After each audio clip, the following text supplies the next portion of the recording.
அப்படிங்க இந்த பூனை அந்த பறவையை பிடிக்க சரியான நேரத்துக்கு காத்திருக்கும் போது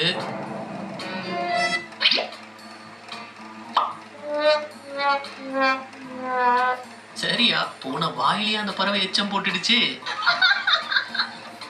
குரங்க பார்த்து குலைச்சிட்டு இருந்த நாய்க்கு அது கொடுத்த பதில் இருக்கே.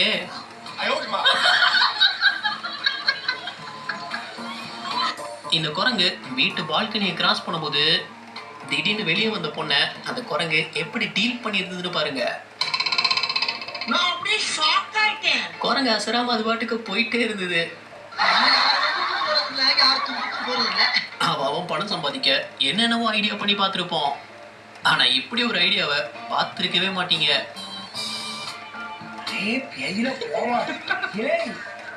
இந்த பறவைக்கு திருட ட்ரைனிங் கொடுத்து அதை வச்சு சம்பாதிச்சிருக்காங்க.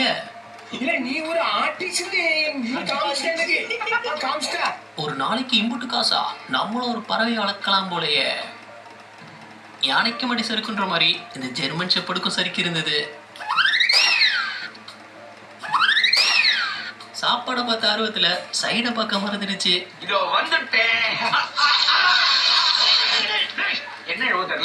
ஓடி வந்தா கால் கிளிப் ஆகுது.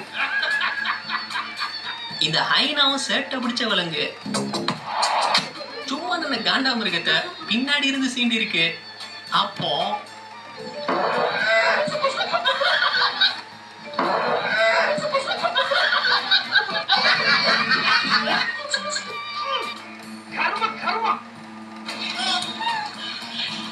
குரங்கு சும்மா இருந்தாலும் இவங்க சும்மா இருக்க மாட்டாங்க போல.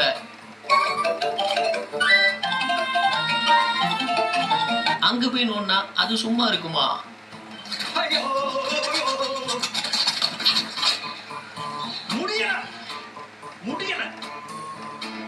கொடுத்து வச்சவங்களுக்கு ஜூல கொரிலா தன்னை பாக்குறவங்களை நோக்கி இந்த மாதிரி செய்யறது உண்டு.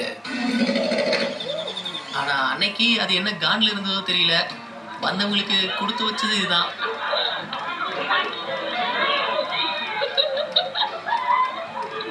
இந்த குட்டி குரங்கு தப்பாவை ரொம்ப நேரமா சீண்டிட்டே இருந்திருக்கு. அதுவும் ரொம்பவே பொறுமையா தான் டீல் பண்ணுச்சு. ஆனா ஒரு கட்டத்துல